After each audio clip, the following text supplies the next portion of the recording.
हे सांगा व्यवस्थित. कृष्ण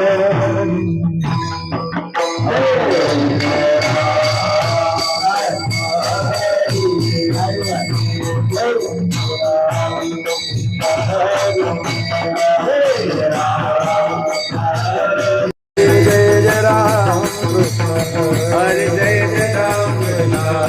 हरि जय जय राम कृष्ण हरि जय जय राम कृष्ण जय जय राम कृष्ण हरि जय जय राम कृष्ण जय जय राम कृष्ण जय जय राम कृष्ण जय जय राम हरि जय जय राम कृष्ण जय जय राम कृष्ण जय जय राम कृष्ण जय जय राम कृष्ण जय जय राम कृष्ण जय जय राम कृष्ण जय जय राम कृष्ण जय जय राम कृष्ण जय जय राम कृष्ण जय जय राम कृष्ण जय जय राम कृष्ण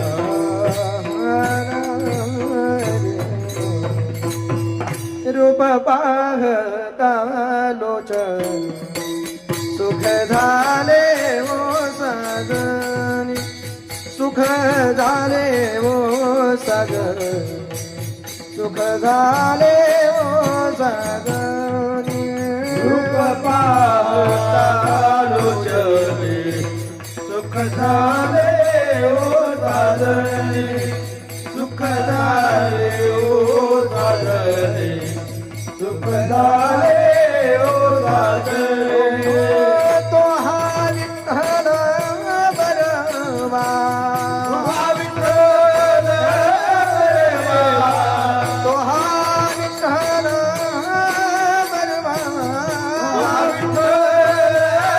बरवा हे तो हा विठ्ठल बरवा तो हा माधव बरवा तो हा माधव बरवा तो हा माधव बरवा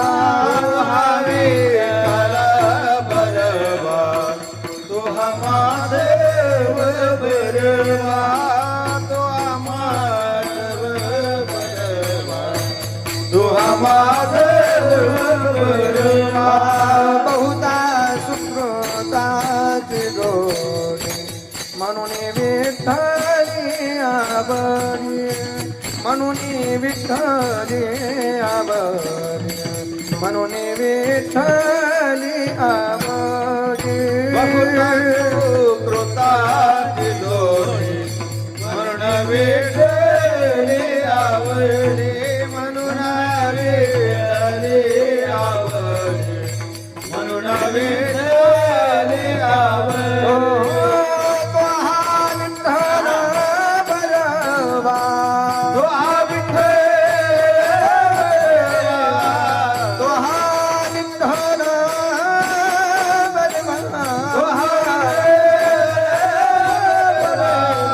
तो हा विठ्ठल बरवा तो हा माधव बरवा तो हा माधव बरवा तो हा माधव बरवा तो हा विठ्ठल बरवा तो हा माधव बरवा तो हा माधव बरवा तो हा माधव बरवा सर्व सुखाचे आदर बाप रखुमा देवीवर बाप रखुमा देवीवर बाप रखुमा देवीवर सर्व सुखाचे आगर बाप रखुमा देवीवर बाप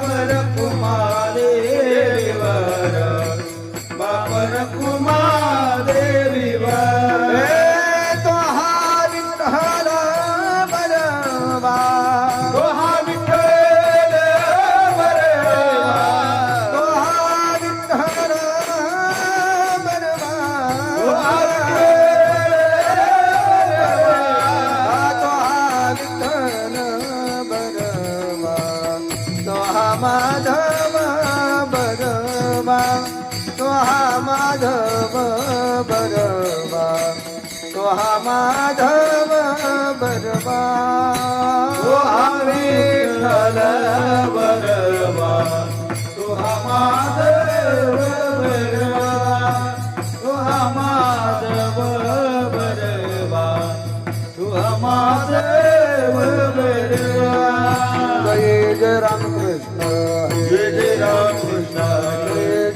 कृष्ण हरे जय राम कृष्ण जय जय राम कृष्ण जय राम कृष्ण जय जय राम कृष्ण हरि जय जय राम कृष्ण हरि राम कृष्ण हरि जय जय राम जय राम कृष्ण हरे जय राम कृष्ण हरे राम कृष्ण हरे जय राम जय राम जय राम दाखवायचे ना दोन्हींच्या आवाज थोडे थोडे वाढवा मी वाटते चाटीचे वाढवून धुमाचे वाढवून आणि मॉनिटर हविंग मारत असतील ना तर साऊंड लावायचा मग थोडे संचिताचा भोग प्रारब्ध क्रियामाण संचिताचा भोग प्रारब्ध क्रियमाण संचिताचा भोग बरोबर वाढवा प्रारब्ध क्रियामाण संचिताचा भोग भोगिल्याची भोग तो न सोटे भोगिल्याचा भोग दोन सुटे भोगिल्याचा भोग दोन सुटे प्रारब्ध क्रियमाण संचिताचा भोग प्रारब्ध क्रियामाण संचिताचा भोग प्रारब्ध क्रियमाण संचिताचा भोग प्रारब्ध क्रियामाण संचिताचा भोग भोगिल्याची भोग तो न सोटे भोगिल्याचा भोग दोन सुटे भोगिल्याचा भोग दोन सुटे त्या जैसी कल्पना त्या तैसी भावना जैसी कल्पना जैसी भावना त्या जैसी कल्पना त्या तैसी भावना जैसी कल्पना जैसी भावना तुझे वासना जडोनी ठेले देवासना जडून ठेले अंती देवासना जडून ठेले एका जनार्दनी वासना टाकुनी एका जनार्दनी वासना टाकुनी एका जनार्दनी वासना टाकुनी एका जनार्दनी वासना टाकुनी हरीचे भजनी सावध होई हरीचे भजनी सावध होई हरीचे भजनी सावध होई त्या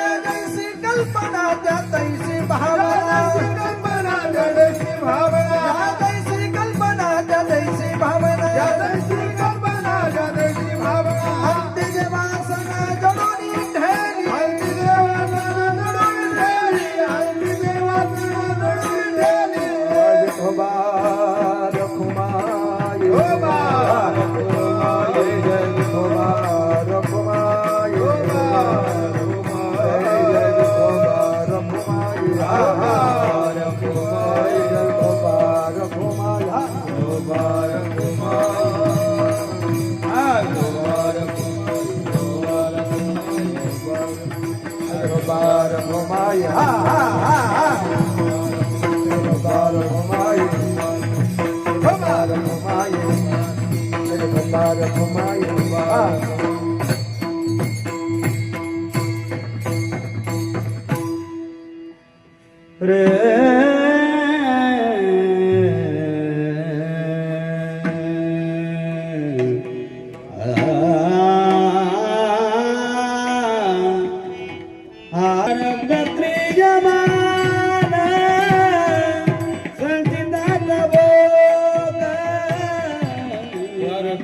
क्रियमान संचिताचा भोग प्रारब्ध क्रियमान संचिताचा भोग प्रारब्ध क्रियमान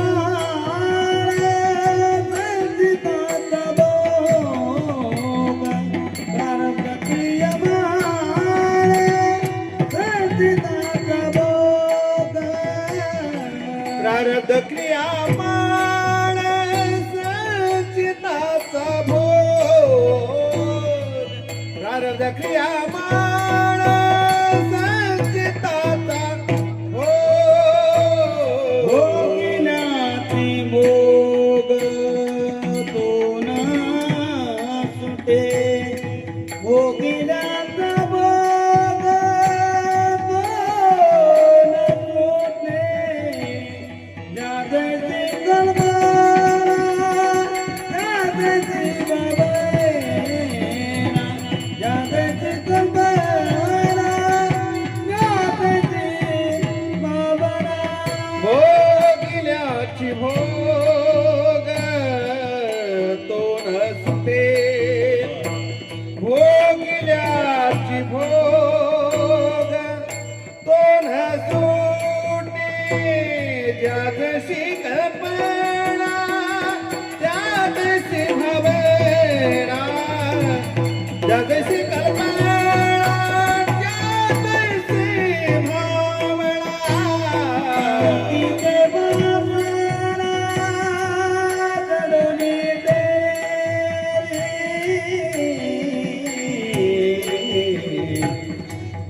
अंतिजे वासना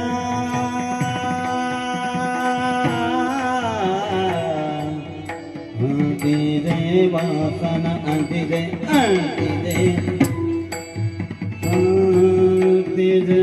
वासना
जडून जडून गेले अंतिजे वासना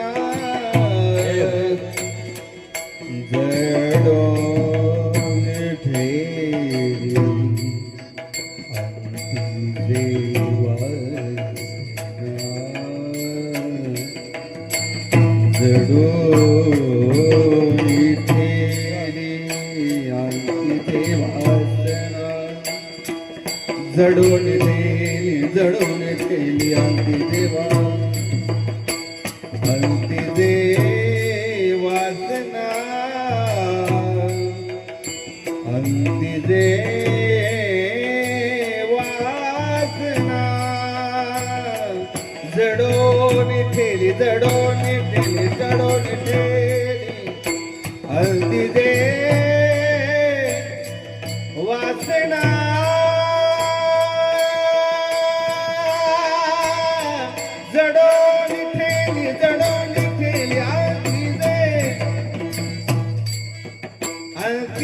वासना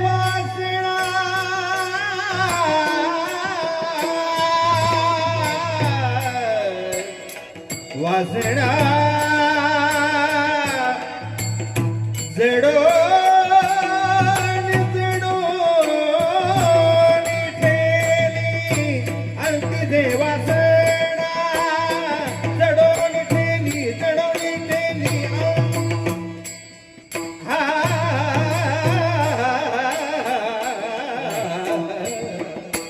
अंती दे अंती दे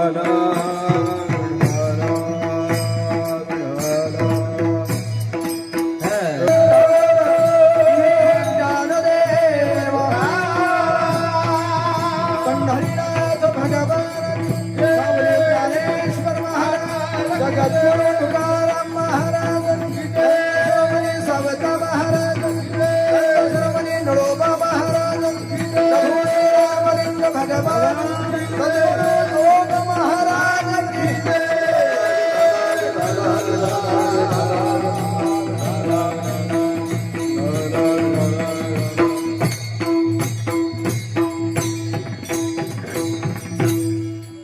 प्रारब्ध क्रियमाण संचिताचा भोग प्रारब्ध क्रियमाण संचिताचा भोग भोगिल्याचे भोग तो न सुटे ज्या जैसी कल्पना त्या तैसी भावना अंतिजे वासना जडून ठेली एका जनार्दनी वासना टाकून हरीचे भजने सावध होई ज्या जैसी कल्पना त्या तैसी भावना अंतिजे वासना जडून ठेली विठाला विठाला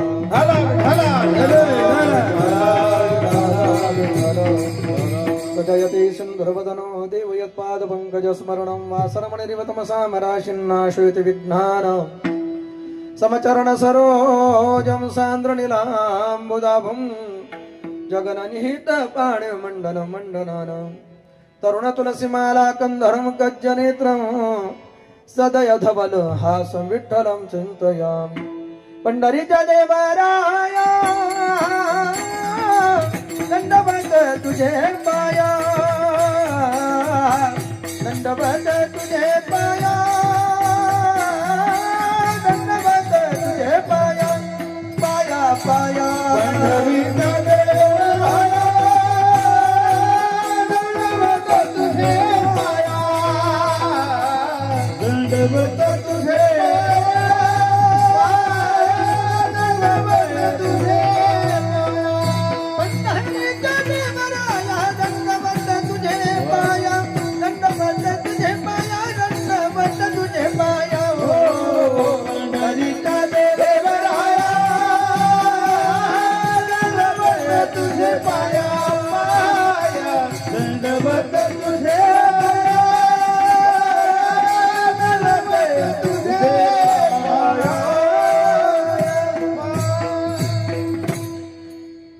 मुखं करोति वाचालं पङ्गुमलङ्घयते गिरिं यत्कृपातमहं वन्दे परमानन्दमाधवं नारायणं नमस्कृत्यं नरं चैव नरोत्तमं देवी सरस्वतीं व्यासं ततो जयमुदीरयेत् मङ्गलभवन अमङ्गलहारी रवभुषुदशरथजुरबिहारी जय जय जय हनुमान गोसाई कृपा कर हो गुरुदेवकी माय दयांचे केलिया स्मरण हो यसक विद्येचे अधिकरण तेची बंधू श्री चरण श्री गुरूंचे ते नमस्कारून आता नमो ज्ञानेश्वरा निवृत्ती उदारा सोपान देवा मुक्ताबाई नमो त्रिभुवन पावनी आद्यत्रय जननी देवाची सेवे लागे सेवक झालो सेवे लागे सेवक झालो झालो सेवे लागी सेवक झालो सेवे लागी सेवक झालो तुमच्या लागलो निज चरणा तुमच्या लागलो निज चरणा अहो स्वामी तुकया देवा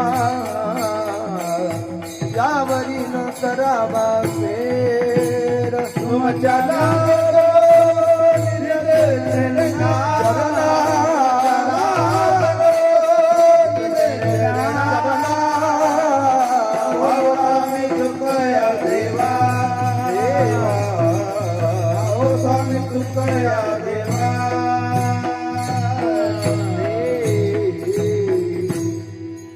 प्रारब्ध क्रियमाण संचिताचा भोग भोगिल्याची भोग तो न सुटे ज्या जैसी कल्पना त्या तैसी भावना अंतिजे वासना जडोनी ठेली. प्रस्तुत प्राप्तासळी प्राप्त प्रसंगी आजच्या या धर्म मंडपातील ही कीर्तनरूपी सेवा या ठिकाणी किननिमित्त आयोजित केलेले आहे आणि आपण सर्वजण या धर्ममंडपात कोणत्या कारणानं एकत्रित जमला आहात, स्थानापन्न झाला आहात, हे आपणा सर्वांस तरी वेगळे विदित करण्याची गरज नाही. नातेवाईक मंडळीमध्ये जे सर्व परिचित, अतिशय गोड, शांत, सुस्वभावी असणारे, जीवनातली आपली प्रत्येक भूमिका खऱ्या अर्थानं ज्यांनी प्रामाणिकपणाने निभावली, मग ती भूमिका एक पुत्र म्हणून असेल, ती भूमिका एक बंधू म्हणून असेल, ती भूमिका एक पती म्हणून असेल, किंवा ती भूमिका एक पिता म्हणून असेल, आपली जीवनातली भूमिका प्रामाणिकपणाने निभावत अखेर गेले 1 वर्षापूर्वी ज्यांचं आपल्यातून जाणं घडलेलं आहे, त्या परिसरातलं सुप्रसिद्ध व्यक्तिमत्व, वयोवृद्ध, ज्ञानवृद्ध, तपवृद्ध असणारे व्यक्तिमत्व, एक गोड साल सुस्वभावी असणारे व्यक्तिमत्व, आदरणीय, वंदनीय, पूजनीय, आदरणीय श्री कैलासवासी कृष्णाजी शंकर कृष्णाजी गायकवाड उर्फ आम्ही सगळे ज्यांना मामा म्हणायच्या ऐवजी आप्पाच म्हणत होतो, बरोबर ना? आप्पांचं गेले 1 वर्षापूर्वी आपलातून जाणं घडलं. त्यांच्या जाण्यानं घरामध्ये एक प्रकारची पोकळी खऱ्या अर्थाने निर्माण झाली. घरातलं एक नेतृत्व आधारवड त्यांच्या माध्यमातून हरपला. परंतु आपल्या अंतकरणातलं दुःख बाजूला ठेवून माता पित्यांच्या निधनानंतर त्यांच्या आत्मशांती करता पुत्रांनी जे करावयाचे कर्म असतात, त्यातलं असणारं एक नैमित्तिक कर्म आज या परिवाराच्या माध्यमातून या ठिकाणी संपन्न होत आहे. आमचे मोठे दाजी आदरणीय श्री पोपटराव असतील, आमचे दुसरे दाजी आदरणीय श्री राजाराम दाजी असतील, त्यांची सर्व मुलं, आपांची नातवंड, आमच्या आत्या आदरणीय श्रीमती वत्सलाबाई गायकवाड असतील, हे समस्त गायकवाड परिवार, सर्वांचा नामोल्लेख या ठिकाणी करत नाही. खऱ्या अर्थानं मुलांपेक्षाही या 3 नातवंडांनी हा कार्यक्रम आणि 2 नाती, या 5 नातवंडांनी हा कार्यक्रम 6 3 नाती आणि 3 नातू, या सर्वांनी मिळून आपल्या आजोबांच्या पुण्यस्मरणाचा कार्यक्रम झाला पाहिजे हा आग्रह या ठिकाणी धरला. आणि अगदी कमी दिवसात ते सुंदर नियोजन कार्यक्रमाचं या 6 नातवंडांनी केलं. एकदा त्यांच्यासाठी टाळ्या वाजवायच्या. म्हणजे 2 दिवसात ते माझे भाची आहेत, जवळचे नातेवाईक आहेत म्हणून नाही, पण ज्या आजोबांनी जीवनभर आपल्या इच्छा आकांक्षा पुरवल्या, प्रत्येक असणारं मागणं हट्टाने केलेलं पूर्ण केलं, जीवनामध्ये कसल्याही कुठल्याही प्रकारची उणीव ज्यांनी आपल्या जीवनामध्ये ठेवली नाही, आपल्या मुलांबरोबर आपल्याचं नातवांचं आयुष्य सुद्धा भविष्य सुद्धा ज्यांनी अगदी व्यवस्थित करून ठेवले, खऱ्या अर्थानं आज जे वैभव दिसतंय हे त्यांचे कर्तव्यकारी, ही त्यांची पुण्यही आहे. आणि हाच भाव अंतकरणामध्ये खऱ्या अर्थानं मुलांच्या तर असणारे पण नातवांनी ठेवला. आणि आपांचं पुण्यस्मरण वर्षश्राद्ध या ठिकाणी संपन्न झालंच पाहिजे, हा एक मनोदय अंतकरणामध्ये निर्माण झाला. अगदी छोटंसं करण्यापेक्षा हे वैभव सगळं त्यांचंच आहे, त्यांनीच उभं केलेलं आहे, हे सगळं त्यांनी जतन केलेली वडिलोपार्जित प्रॉपर्टी आहे. आणि म्हणून हे सगळं झालं पाहिजे या हेतून प्रेरित होणं अवघ्या 2 दिवसापूर्वी मला आलेला हा फोन आहे. आणि हे सुंदर असं नियोजन आयोजन या 6 नातवंडांनी केलं. मी तर माझ्या वतीनं त्यांना शतशः धन्यवाद या ठिकाणी देतो. आपल्या माता पित्यांच्या निधनानंतर त्यांच्या आत्मशांती करता करावयाचे जे कर्म असतात पुत्रांनी पुत्रींनी, त्यातलं असणारे हे नैमित्तिक कर्म आहे, ज्याला पुण्यस्मरण किंवा वर्षश्राद्ध म्हणतात. आपांचं प्रथम पुण्यस्मरण या ठिकाणी संपन्न होते. त्यांच्या जीवात्म्याला परमशांती लाभावी या हेतून सकाळी भूदेवा करवी या ठिकाणी पिंडदानाचा विधी संपन्न झाला. त्या अनुषंगाने अनेक दानादी कर्म या ठिकाणी संपन्न झाली.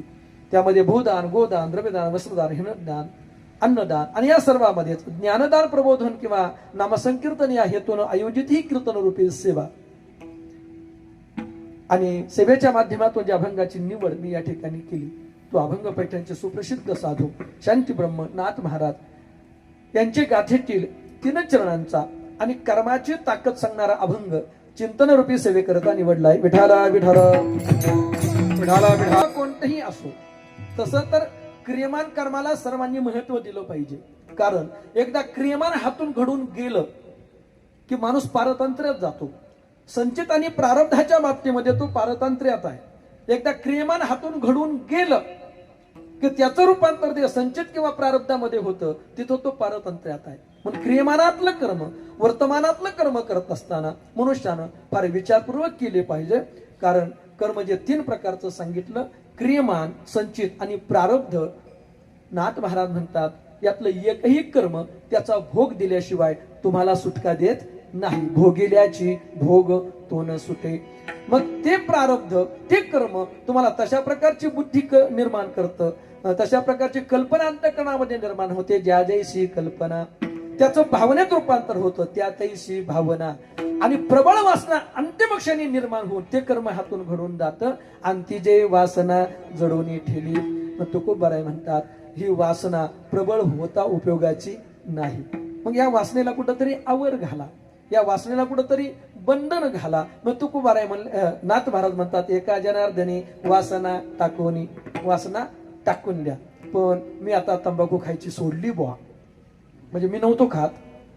तुम्ही म्हणतात तुम्ही सोडली काय महाराज, ती कशी लागते मला माहित नाही. मी एकदा दात घासायला मिसरी लावली होती तर चक्कर आली होती, परत ती सुद्धा लावली नाही. तंबाखू सोडली म्हणून त्याने खिशातून काढली पुढे फेकून दिली. एका जनार्दनी तंबाखू टाकून, ठीक आहे ठीक आहे. कोणाला वाटलं नको, एका जनार्दनी 90 टाकून, ठीक आहे ठीक आहे. ते आपण नको आता हे म्हणून खिशातून काढून टाकू शकतो. पण वासना निर्माण होऊ नये किंवा वासना प्रबळ होऊ नये पण एका जनार्दनी वासना टाकून म्हणून ती वासना खिशातून काढली आणि अशी टाकून दिली, असं होतं का कधी? नाही. मग तो नाथ महाराजांनी एक पर्याय दिला त्याच्याकरता. एका जनार्दनी वासना टाकून, पण तशी ती टाकता येत नाही. म्हणून वाईट वासनाच अंतःकरणामध्ये निर्माणच होऊ नये याकरता एक सुंदर पर्याय सांगितला, हरीचे भजनी सावध होई. सावध होऊन हरीचं भजन करा. उसंतच निर्माण होऊ देऊ नका की जेणेकरून ही निर्माण झालेली सूक्ष्म वासना प्रबळ होणार नाही. ती प्रबळ झाली नाही, कल्पना भावना निर्माण होऊन उपयोग होणार नाही, वाईट कर्म हातून घडणार नाही आणि वाईट कर्माच्या त्या भोगाला आम्हाला सामोरं जावं लागणार नाही. कारण प्रक्रिया अशी आहे, ज्या जैसी कल्पना त्या तैसी भावना आणि जे वासना जडून ठेली. अभंगाचा सरळ अर्थ, अभंगाचा गर्भित अर्थ एका वाक्यात फक्त सांगतो, माझ्या चिंतनाकडे येतो. अभंगाचा गर्भित अर्थ एवढाच आहे, एकदा हातून कर्म घडलं की ते क्रियमान प्रारब्ध वा संचित असो त्याचा भोग दिल्याशिवाय माणसाला सुटका ते देत नाही. विठाला विठ्ठल. उत्तम गती, उत्तम लोकाची प्राप्ती आणि जीवनातल्या दुःखाचा भोग या सगळ्या गोष्टी कर्माचाच परिपाक आहे. वर्तमान स्थितीमध्ये आम्ही जे भोगतोय, वर्तमान स्थितीमध्ये सुखदुःखाधिक जे आम्हाला प्राप्त होतात किंवा भौतिक दृष्टिकोनातून ज्या गोष्टी आम्हाला प्राप्त होत असतात याला एकच कारण आहे, ते कारण म्हणजे कर्म. पाठीमागच्या जन्म जन्मांतरामध्ये आम्ही केलेलं कर्म, त्या कर्माचं जिथं एकत्रीकरण होतं त्याला संचित असं म्हणतात. आणि त्या संचित कर्मापैकी या जन्मापुरता जो कर्माचा भोग निश्चित होऊन जे कर्म भोगण्याकरता घेऊन आम्ही इथे जन्म घेतलाय त्याला प्रारब्ध असं म्हणतात. आणि आता आम्ही वर्तमानात जे करतोय त्याला क्रियमान म्हणतात. चला सोप्या भाषेत सांगू, पाऊस पडला का? आणि अमेरिकून आले का सगळे?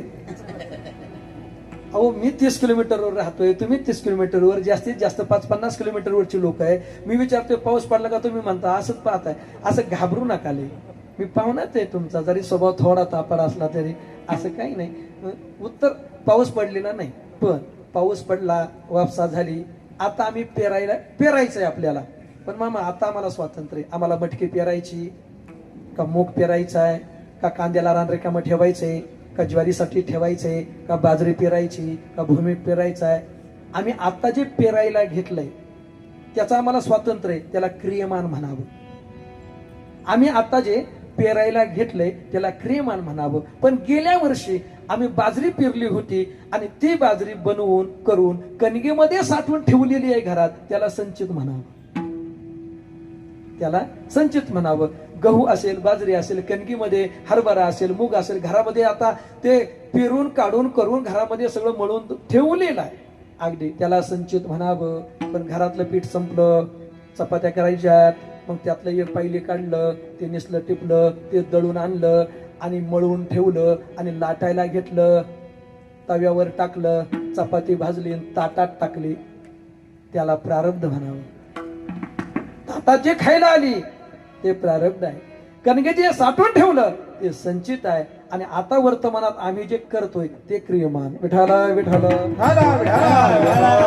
मनाच्या बाबतीत स्वातंत्र्य आहे. बांध कोरायचा का ना कोरायचा स्वातंत्र्य आहे. मतदानाचे पैसे घ्यायचे का ना घ्यायचे स्वातंत्र्य आहे. कोणाचं लुटायचं का न लुटायचं स्वातंत्र्य आहे. कोणाचं बुडवायचं का न बुडवायचं स्वातंत्र्य आहे. चांगलं वागायचं का वाईट वागायचं स्वातंत्र्य आहे. पण ते एकदा वागून करून झालं त्याच्यात आता स्वातंत्र्य नाही. ज्या कर्माचा जो भोग ज्या जन्मात भोगावा लागणार आहे त्या जन्मात भोगावाच लागणार आहे. तिथं पर्याय नाही. आता ऐका, कर्माचा भोग तर निश्चितच आहे. कर्माचा भोग आम्हाला टाळताच येत नाही. पण सगळ्या कर्माचा भोग या जन्मात भोगून संपणार आहे का तर म्हटले नाही. कर्म खूप आहे. आम्ही असं एवढं मोठं कर्म करून ठेवलेलं आहे. मग एका जन्मात ते भोगून संपणं शक्य नाही. मग देवाने थोडं नियोजन केलं. काय नियोजन केलं म्हणजे हळूहळू ढाळे ढाळे केटुले एके वेळे तो मार्गाचे निबळे निश्चित ठाके. वेगळ्या गोष्टी करता आलेलं प्रमाण आहे. देवाने विचार केला की एकदम भोगणं शक्य नाही. मग प्रत्येक जन्मात थोड्या थोड्या कर्माचा भाग भोगण्याकरता निश्चित केला. आता ऐका, या जन्मामध्ये संचित कर्मापैकी जो कर्माचा भाग भोगण्याकरता निश्चित झालाय, जगद्गुरु तुकोबाराय म्हणतात त्याला प्रारब्ध म्हणतात. मग हे प्रारब्ध किती कर्माचं भोगायचंय आणि कोणत्या कर्माचं भोगायचंय अगोदर निश्चिती त्या प्रारब्धाची आहे. आणि त्या प्रारब्धानुसार रचना या शरीराची आहे. प्रारब्ध पहिले रचा पाछे रचा शरीर, तुलसी चिंता क्यों करे भजे भजे रे रघुवीर. तुळशीदास महाराज म्हणतात अगोदर रचना त्या प्रारब्धाची आहे. म्हणजे कोणतं प्रारब्ध कोणतं कर्म तुम्हाला या जन्मात भोगायचंय त्या प्रारब्धाची रचना अगोदर आहे. आणि त्या प्रारब्धानुसार रचना शरीराची आहे. त्या कर्मानुसार तुमचं सौंदर्य आहे. त्या कर्मानुसार तुमची उंची आहे. पण माझं कर्म कुठंतरी कमी पडलं उंचीच्या बाबतीत. कर्माचा भोग आहे. जीवनामध्ये ज्या गोष्टी तुम्हाला प्राप्त झाल्यात ह्या सगळ्या गोष्टी तुम्हाला प्रारब्धानं अगोदरच निश्चित करून ठेवलेल्या आहेत.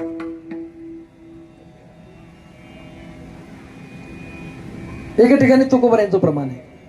तुकोबाराय म्हणतात हा देह निर्माण होण्याच्या अगोदर त्या कर्माची निश्चिती म्हणजे प्रारब्धाची रचना आहे. प्रारब्धानुसार शरीराची रचना आहे. पण तुकोबाराय म्हणतात प्रारब्धानुसार शरीराची रचना तर आहेच, पण हा मिळालेला देह जन्माला आलेला देहच मुळात प्रारब्धाच्या ताब्यात आहे. देह तव आहे प्रारब्ध अधीन. देह तव आहे प्रारब्ध अधीन. देह तव आहे प्रारब्ध अधीन. देह तव आहे प्रारब्ध अधीन. देह तव आहे प्रारब्ध अधीन. देह तव आहे प्रारब्ध अधीन. देह तव आहे प्रारब्ध अधीन. देह तव आहे प्रारब्ध अधीन. याचा मी काशीन वाहू भार. याचा मी काशीन वाहू भार. सर्व माझा काळ तुझी आचिंतने. सर्व माझा काळ तुझी आचिंतने. याचा मी काशीन वाहू भार. याचा मी काशीन वाहू भार. सर्व माझा काळ तुझी आचिंतने. सर्व माझा काळ तुझी आचिंतने. तुकोबाराय म्हणतात देह तव आहे प्रारब्ध अधीन.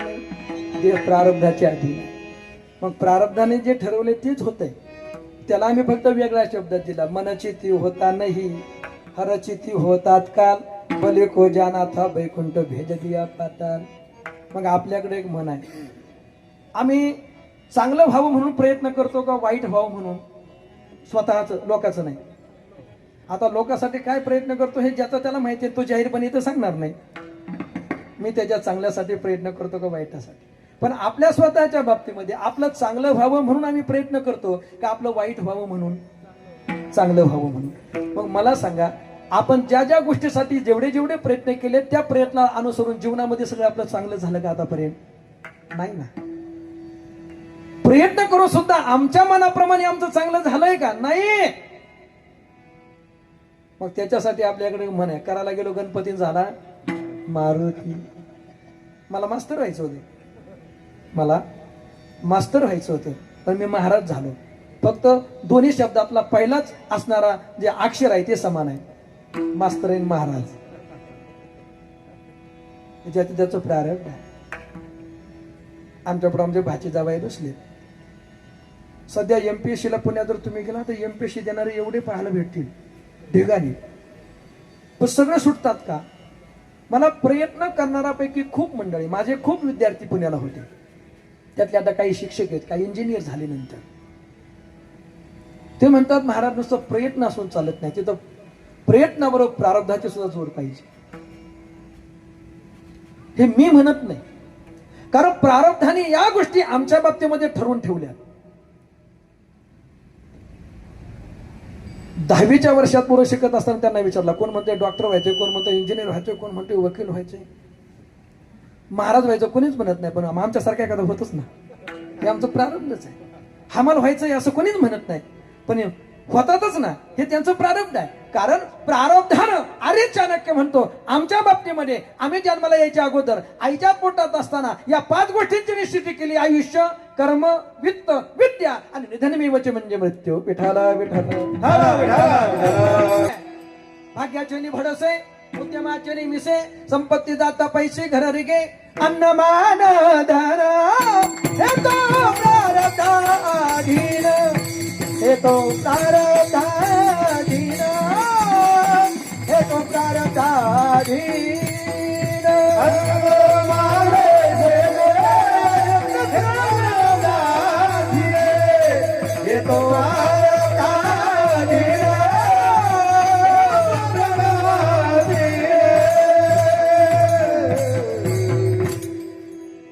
म्हणतात अन्न मान धन ह्या गोष्टी प्रारब्धाच्या अधीन आहे. एक चला, अरे चाणक्य म्हणतो, आयुष्य तुम्ही किती जगणार प्रारब्धाने ठरवून ठेवलं अगोदरच. कर्म, तुम्ही कोणतं कर्म करणार हे ठरवून ठेवलं प्रारब्धाने अगोदरच. धन, पैसा, किती श्रीमंत होणार हे प्रारब्धाने ठरवून ठेवलं अगोदरच. आणि विद्या, तुम्ही किती उच्च विद्या विभूषित होणार हे प्रारब्धाने ठरवून ठेवलं 4. आणि तुम्ही केव्हा कधी कुठं कसं मरणार हे प्रारब्धाने अगोदर ठरवून ठेवलं 5. विठाला विठाला. प्रारब्धाने जी आयुष्याची रचना केली त्याच्या अगोदर एक क्षण तुम्ही मरत नाही, आणि एक क्षण एक्स्ट्राचं आयुष्य तुम्हाला जीवनात कधी प्राप्त होत नसतं. तुम्हाला नावं सांगणार नाही, गावं सांगणार नाही, आडनावं सांगणार नाही, पण माणूस समोर उभा केला तर एकही अवयव दड नाही. एवढ्या वेळा आपटला, एवढ्या वेळा धडकला, त्याला धडकलेल्या गाड्या सुद्धा स्क्रॅप मध्ये विकल्या, एकही अवयव ठिकाणावर नाही, तरी काठी घेऊन लंगडत लंगडत लंगडत जातो शिखरापरात. आणि काही नाही म्हणले, पाठीमागून गाडीने धडक दिली, गाडीवरून पडला, कुठं काहीच लागलं नाही, फक्त डोक्याला मार लागला आणि गेला ना. हो, प्रारब्ध आहे, हे प्रारब्ध आहे.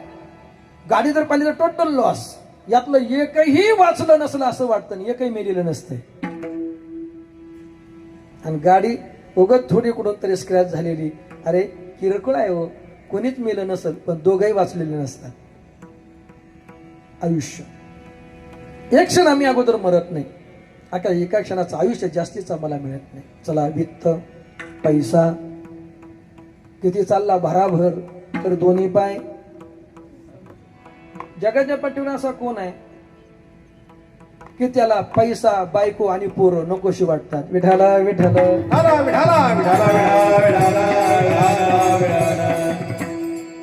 सगळ्यांना पैसा पाहिजे ना. मग जो कीर्तना सांगतो सोने रुपये आम्हा, तोही म्हणतो जरा थोडस कमीच पडलंय अजून, म्हणतो का नाही? पैसा प्रत्येकाला हवाय, प्रत्येकाची पळापळ ही पैशासाठी आहे, धनासाठी आहे. आणि कोण म्हणतं लोक पैशासाठी प्रयत्न करत नाही? प्रत्येकाचा प्रयत्न तेवढ्या करताच आहे, तेवढ्या करता एक नंबर आहे, तेवढ्या करता आणखी काही नंबर असतील तर मला माहित नाही. पण एक नंबर ना मिळत नाही म्हणून आम्ही रात्री वाळू उपसायला जातोय. 2 नंबर करतोच ना आम्ही. कुठेतरी विटा विकत असताना कांड्या मारतोच ना आम्ही. 2 नंबरच आहे ते. आता कांड्या कशा मारतात ते मला समजत नाही, मला फक्त प्रमाण म्हणायचे सांगा. हो, 1 नंबर 2 नंबर प्रयत्न रात्र दिवस धावपळ त्या पैशासाठीच आहे. पण एवढं करून सुद्धा मनाप्रमाणे संपत्ती कधी मिळाली का? प्रयत्नानं जर धन मिळत असतं तर जगाच्या पाठीवर गरीब कोणी राहिलं नसतं महाराज. कारण दिवसभर काबाड कष्ट करणारा त्याला त्याच्या कष्टाच्या तुलनेत तेवढा पैसा मिळत नाही जेवढा पैसा एसी मध्ये बसून सह्या करणाऱ्यांना मिळतो. विठाला विठाला धन प्रारब्ध आधी कर्म. एखादं न जाणता कर्म हातून घडतं ते करण्याची बुद्धी त्यावेळेला ती होते. नंतर त्या आपणच आपल्या हातून घडलेल्या कर्माचाच आपल्याला पश्चाताप होतो. काय होतं असं? म्हणले प्रारब्धानं ठरवून दिलं. बारकाई नाही का? प्रारब्धानं ठरवून दिलं हा चोऱ्या करणार आहे, तो चोऱ्याच करणार. तुम्हाला असं म्हणायचंय का जो स्टँडवर पाकिट मारतो तो चोर आहे? चोऱ्या कोणत्या क्षेत्रामध्ये नाही ते सांगा. प्रत्येक क्षेत्रात चोरी आहे. कारण प्रारब्धानं लिहून ठेवलंय तू कुठेही जा तू चोऱ्याच करणार आहे. तू पांढरे कपडे घाल नाही तर काळा कोट घाल, पण तिथं तू करणार ते चोऱ्याच. प्रारब्धानं लिहून ठेवलं हा चोरी करणार आहे तो चोऱ्याच करणार. अहो, आपलं द्या सोडून देवाच्या प्रारब्धानं देवाचं भविष्य लिहिलं की या अवतारात तुला चोऱ्या करायच्या, चित्त चोरी येईल, केल्याच बो. प्रारब्धानं ती गोष्ट सांगून ठेवली. कर्म. चला पुढं सांगितलं विद्या. विद्या म्हणजे शिक्षण नव्हे, विद्या म्हणजे शिक्षण नव्हे. जन्मतः तुमच्यामध्ये जो टॅलेंट आहे म्हणून अलीकडच्या काळामध्ये इकडच्या शिक्षणापेक्षा तुम्ही कोणत्या क्षेत्रात प्रगती करू शकता हे मुलांचा अंदाज पाहून अलीकडं त्या क्षेत्रामध्ये त्या बाजूला त्या साईडनं मुलांना शिकवलं जातं. एक प्रश्न विचारतो, मला काही त्यातलं फारसं कळत नाही, मी 12वी नापास आहे. पण इकडं शालेय शिक्षणाबरोबरच नीट सीईटी कशा करता आली? तेवढ्या करताच आली का नाही? तुम्ही त्या क्षेत्रामध्ये येण्याच्या योग्यतेचे आहात का? नाही. तस विद्या म्हणजे हे शालेय शिक्षण नव्हे. काही मोरख्या चांगले करतात, आता त्या राहिल्या नाही. काही लोक नाडा चांगले वळायचे. आपण त्या यातीमध्ये नसून सुद्धा आळंदीमध्ये माझा एक मित्र होता, तो कटिंग चांगला करायचा महाराज, 96 कोळी मराठा. म्हणलं नक्की तुझा मागच्या जन्मात हाच धंदा असला पाहिजे. तो कटिंग अशी भारी करायचा. काही ना घरच्या घरी जोडे चांगले शिवायला जमतात.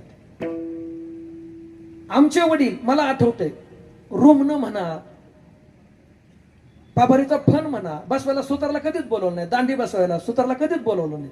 ते स्वतः घरी अगदी असून ते सगळं बसवाय. हे विद्या, हे टॅलेंट जे आहे हे जन्मता प्रारब्धानुसार प्राप्त होत असते. कदाचित मी कीर्तनकार होणार आहे, माझं वक्तृत्व चांगलं असणार आहे, माझ्या भविष्यामध्ये आहे, माझ्या राशीमध्ये आहे, माझ्या कुंडलीमध्ये आहे. हे माझं प्रारब्धच आहे. कदाचित मी महाराज जरी झालो नसतो तो वकील झालो असतो. विठाला विठाला. दोघांचं एकच काम आहे, लोकांना पटवायचं. फक्त तिकडे खोटं बोलून पटवतात आणि इकडे खरं बोलून पटवावं लागतं. हात विद्या हे प्रारब्धानं प्राप्त होत असते. आणि मला आता शेवटचा मुद्दा सांगायचा आहे. शेवटचा मुद्दा प्रारब्धानं ठरवून दिलाय, अगोदर ठरवून ठेवलाय. त्या मुद्द्याचं नाव, त्या गोष्टीचं नाव, त्या घटनेचं नाव निधनमेवचे म्हणजे मृत्यू, मरण.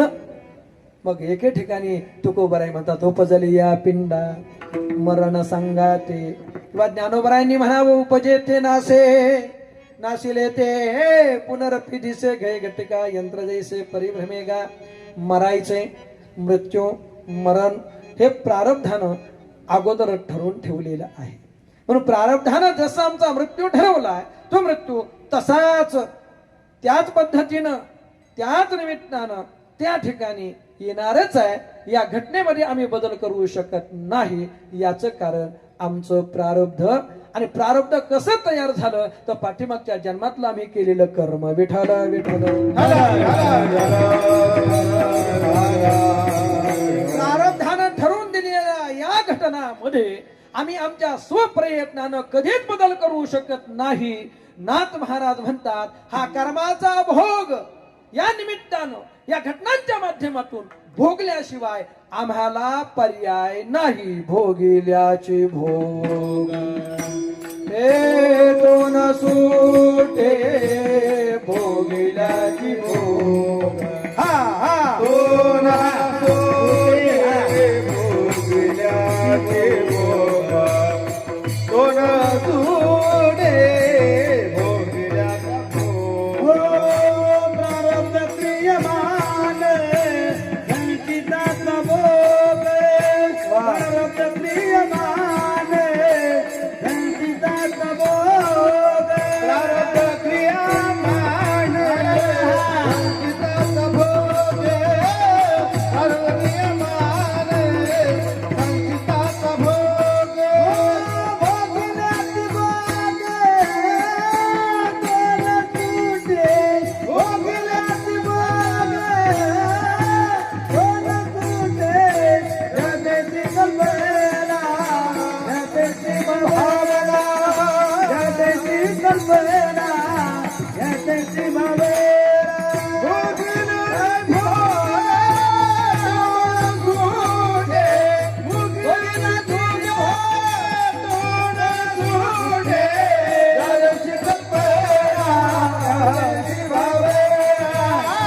जगती कल्पना जगती भावना.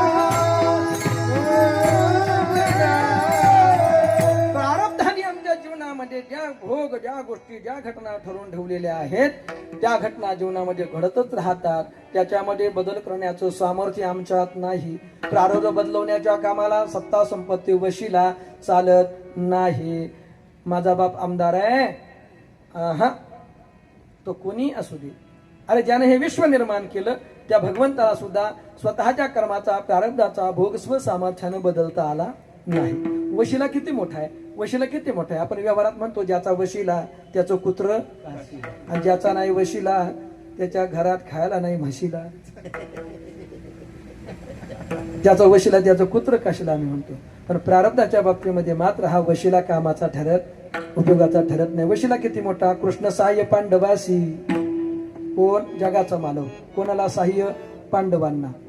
पण प्रारब्धाची गती एवढी विचित्र आहे. नामदेव महाराज म्हणतात ते भोगती नष्टचर्येसी. सहाय्य केले हरिहराशी प्रारब्ध कोणाशी टळेना. भगवान शंकरांना पांडवांनी प्रसन्न करून घेतले. भगवान परमात्मा श्रीकृष्णासारखा ज्यांचा सखा आहे मित्र आहे मेहुण आहे पण नष्टचर्येसारखा भोग बदलवता आला नाही महाराज. जगाच्या पाठीवरचा सर्वश्रेष्ठ धनुर्धर अर्जुनाला नपुंसक बनून नर्तकी बनावं लागलं. हा प्रारब्धाचा भोग आहे. सत्ता संपत्त्या वशिल्यानं टाळता येत नाही. बुवा विठाला विठाला पटलं तर बघा आपल्या इकडे म्हण आहे एखाद्याचा मित्र गावचा सरपंच झाला तर त्याचा मित्र गरीब राहतो का नाही राहत मला माहित नाही. मी चौकशीच्या भानगडीत पडत नाही. माझ्याच गावात पडत नाही तर पाहुण्यांच्या गावात कशाला चौकशी करू. पण असं व्यवहारात म्हणतात मित्र सरपंच झाला तर सरपंचाचा मित्र गरीब राहत नाही. एखाद्या गटात योजनेचं टेंडर त्याच्या नावावर तो टाकीलच त्याला मिळवून देईलच. निदान म्हणून एवढ्यातून जे मिळेल त्यातून घर बांधून सुखी राहावं म्हणून सरपंचाचा मित्र गरीब राहत नाही. व्यवहारातली म्हण आहे. काही कुठं अडचणीत आला तर त्याच्यासाठी धावत गेल्याशिवाय तो राहत. जगाचा मालक ज्याचा मित्र आहे महाराज मैत्री कशी असते. अनेक मैत्रीचे प्रकार आहेत पण जगाच्या मालकाची ना अर्जुनाची मैत्री कशी आहे. तो कोपला तरी निवांतची साहे तो रुसला तरी बुजावीत जाई का नवल पिसे लागले आहे पार्थाचे दिवा. अर्जुनाचं मैत्रीच्या नात्यामध्ये ज्याला वेळ लागलं किती वेळ की ज्याची इच्छा जपण्याकरता तो जगाचा मालक त्याची बायको बनतो. एवढं ज्याच्यावर प्रेम आहे पण तो भगवान परमात्मा सुद्धा अर्जुनाच्या बाबतीत त्याच्या प्रारब्धाचा भोग वशिल्यानं बदलू शकला नाही नष्ट करू शकला. जगप्रसिद्ध जगाच्या पाठीवरचा एक नंबरचा धनुर्धर अर्जुन पण नपुंसक बनून नर्तकी बनून 1 वर्ष नष्टचर्येत विराटाच्या नगरीमध्ये राहावं लागलं. कर्मरेखा टळेना बाण लागला जगत जीवना, कृष्णे सांडिल्या गोपांगना, हे नारायणा प्रारब्धे. उदाहरण प्रमाण सांगत नाही, हे नामदेवरायांचा अभंग आहे. नाही चुकवताना प्रारब्धाचा भोग. सार्वभौम राज्यभर ज्याच्याकडे आहे तो धर्मराज द्यूत खेळतोय विराट नरेशाच्या बरोबर. जगाच्या पाठीवर सगळ्यात सुंदर असणारा नकुल घोड्यांचा खरारा करतोय. सर्वश्रेष्ठ गदाधर भीम ज्याने एका बुक्कीत किचकाला मारलं तो स्वयंपाकाचं काम करतोय. आणि ज्याच्यामध्ये विशेष सहनशक्ती असा सहदेव, तत्वज्ञानाच्या बाबतीमध्ये त्याला आधी जोड नाही असा, पण तो गुरु राखायचं काम करतोय. पांडवावर ज्या भगवान परमात्म्याचं निरातिशय प्रेम आहे, पण त्या वशिल्यानं प्रारब्धाच्या पांडवांच्या प्रारब्धाचा भोग त्याला बदलता आला नाही. भोगिल्याची भोग ठेवणं सुटे प्रारब्धाने. आमच्या जीवनातल्या सगळ्या घटना नियत करून ठेवल्या, ठरवून ठेवलेल्या आहेत. त्याच्यामध्ये बदल करण्याचं सत्ता सामर्थ्य आणि वशिला कोणाजवळ नाही. बुवा सत्तेनं संपत्तीनं सामर्थ्यानं त्याच्यामध्ये बदल घडवता येत नाही. तो प्रारब्धाचा भोग नष्ट करता येत नाही. आणि त्यातली सर्वात महत्वाची शेवटची घटना सांगितली. त्या घटनेचं नाव आहे मृत्यू, त्या घटनेचं नाव आहे निधन, त्या घटनेचं नाव आहे मरण. हा मृत्यू प्रारब्धानं ठरवून दिलाय. तो जसा ठरवून दिला त्याच दिवशी, त्याच वेळेला, त्याच ठिकाणी, तशाच पद्धतीने येतो. तो आम्हाला टाळता येत नाही, तो आम्हाला पुढे ढकलता येत नाही. त्या घटनेमध्ये आम्हाला बदल करता येत नाही. विठाल विठाल. जन्माला येतानाच मरणाच्या बाबतीत आम्ही बरोबर घेऊन निघालो. बदल या पिंडा मरण संघाते. आम्हाला केव्हा कधी कुठं कसं मरायचंय हा मृत्यू आम्ही त्याचं संदर्भातलं गाठोडं आपल्या जवळ घेऊन फिरवतो. आणि तशा पद्धतीनं तो मृत्यू आम्हाला प्राप्त होतो. तशा पद्धतीने अनेकांना प्राप्त झाला, आपल्यालाही प्राप्त होणार आहे. मग मृत्यूनं एवढा मोठा विळखा या जगाच्या पाठीवर घातलेला आहे की जीव म्हणून लोकांनी जन्माला आला तो त्याच्या तावडीतून आतापर्यंत वाचलेला नाही. काळानळाची तोंडी घातली लोणियाची उंडी, माशी पाख पाखडी तव हे सर. अगदी काळाचा जबडा म्हणजे सिंहाचा दरकुटा म्हणजे जबडा आहे. त्याच्या तावडीतून आतापर्यंत कोणी सुटलेले नाही. अनेक जण गेले. कोण कोण गेले? आजामेला, पणजामेला, बाप म्हसना गेला. देखत देखत ना तू पण तोही तैसा झाला. उठा उठा जागा पाठी भयाले मोठे. अनेक जण गेले. सर्वसामान्य गेले म्हणजे व्हीआयपी राहिले का? नाही राहिले. कबीर महाराज म्हणतात पीर मर गए, पैगंबर मर गए हाकी मरोगी. जपी तपी सन्यासी मर गए जिंदा जोगी. जमका अजब तडा खाबे तो क्या जाने लडका बे. जावं लागलं. आता मोठे मोठे पात्र सांगितले. 9 भी मर गए, 9 ग्रह गेले. 10 भी मर गए, 10 अवतार गेले. मर गए सहस्र 88,000 ऋषी गेले. अहो ज्यांना मी देव म्हणतो, जे अमृत पिऊन अमर होतात असं म्हणतो, 33 कोटी देवता मर गए पडे काल के फाशी. जमका जब तडा खाबे तू क्या जाने लडका बे. हे सगळे गेले म्हणजे ज्यानं हे जग निर्माण केलं तो तरी इथं राहिला का? कबीर महाराज म्हणतात नाही ना. 3 लोक पर छत्र बिराजे, लुटे कुंज बिहारी. कहत कबीरा सो भी मर गए, रहत कौन बिचारी. जमका अजब तड़ा खाबे तू क्या जाने लड़का बे. तू क्या जाने लड़का बे. या यमाच्या तावडीतून, या काळाच्या तावडीतून आतापर्यंत कुणी सुटलं नाही. हे रते पामर जीव किती, हे रते पामर जीव किती, हे रते पामर जीव किती, जीव किती किती, रते पामर जीव किती. हे केला यूर आले आवतार, रते पामर जीव किती, रते पामर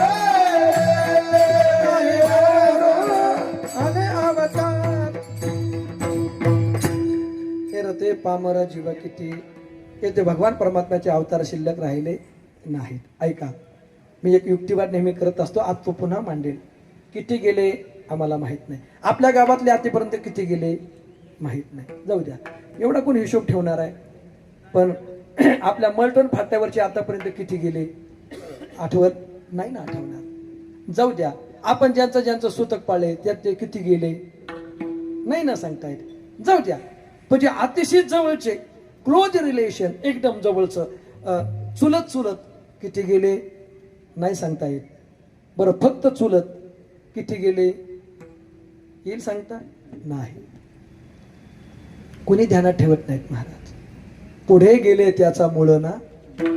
मी जर तुम्हाला विचारलं तुमचं नाव, तुम्ही सांगाल, वडिलांचं नाव सांगाल, आजोबाचं नाव सांगाल, फार तर फार पंजोबाचं नाव सांगाल, आणि एखाद्याला लईच किडा वळवळ करत असेल पाठीमागची वंशावळी शोधायचा, तर तो खापर पंजोबाचं सांगेल. त्याच्यापेक्षा पाठीमागची नावं जर कधी जुने सातबारे काढायची वेळ आली तरच सापडतील, तर ती नावं सुद्धा आम्हाला आठवत नाहीत. कोणी कोणाचा विचार करायला तयार नाही बा, कोणाला त्याची गरजही वाटत नाही. बरं जाऊ द्या, जे पाठीमागे गेले, आमच्या अगोदर गेले, त्यावेळेला आम्ही हजर नव्हतो, ज्यावेळेला आम्ही कळत नव्हतं, त्यांच्याविषयी सोडा. पण आपल्या देखत जे जे गेलेत त्यांच्या जाण्याबद्दल तरी आमच्या अंतकरणामध्ये किती दुःख निर्माण झालं. सर्वांच्याच बाबतीत झालं का? नाही, सर्वांच्या बाबतीमध्ये नाही झालं. परंतु या जाणाऱ्यांच्या यादीमध्ये जगाच्या पाठीवर 2 पात्र अशी आहेत की ज्यांच्या जाण्यानंतर का होईना आमच्या जीवनामध्ये एक प्रकारची जी पोकळी निर्माण होत असते, ती पोकळी आपल्या जीवनात कधी भरून निघत नसते. त्या 2 पात्रांचं नाव आहे, पहिल्या पात्राचं नाव आहे आई आणि दुसऱ्या पात्राचं नाव आहे बाप. विठाला विठाला नाकारता येत नाही, ते कोणाला बदलता येत नाही, ते पुढे ढकलता येत नाही. ज्या वेळेला ते निश्चित झाले त्यावेळेला त्या घटनेला मला सामोरं जावंच लागते. अनेक जण आले, अनेक जण गेले, पण त्यांचं आम्हाला काही वाटलं नाही. आम्ही रामकृष्ण अवताराबद्दल सुद्धा म्हणतो, रामकृष्ण का आले गेले त्यावेळेला जे का वसची पडले, कोणावातून कोणाचं अडत नसतं महाराज, ही आमची म्हण आहे. पण जगाच्या पाठीवरची 2 पात्र अशी आहेत की मृत्यूने आमच्याकडून हिसकून नेल्यानंतर मात्र त्यांची एक प्रकारची पोकळी, त्यांच्या बाबतीतली एक प्रकारची उणीव आम्हाला भासत राहते. एक आई आणि दुसरा बाबा. मृत्यू हे जीवनातलं अंतिम आणि शाश्वत सत्य. प्रत्येकाला मरायचे, आम्हाला माहिती, आम्हाला पण मरायचं, आम्ही जाणार आहोत. पण जाणाऱ्यांच्या यादीतली ही 2 नावं आहेत, आई आणि बाप. त्यांची पोकळी जीवनातली कधी परत भरून निघत नसते महाराज. आईबद्दल तर खूप बोललं जातं, आज एका पित्याचं पुण्यस्मरण आहे, मग बापाबद्दल थोडंसं बोलेल. ठरवून दिलंय, भोगल्याशिवाय पर्याय नाही, भोगल्याची भोगटूनच सुटे. मृत्यूची घटना त्यांच्या बाबतीमध्ये प्रारब्धानं विधिलिखित करून ठेवली होती. पण मी सांगितलं जाणाराची यादीतली हे 2 नाव आई आणि बाप. पण आईचं वर्णन भरपूर झालं, भरपूर केलं. बापाच्या बाबतीमध्ये तसं वर्णन करता आलं नाही. मनुष्याच्या जीवनातले 2 अनमोल पात्र आहेत. पण मी जर तुम्हाला प्रश्न विचारला तर तुम्ही एकमुखाने मला उत्तर देणार आहात.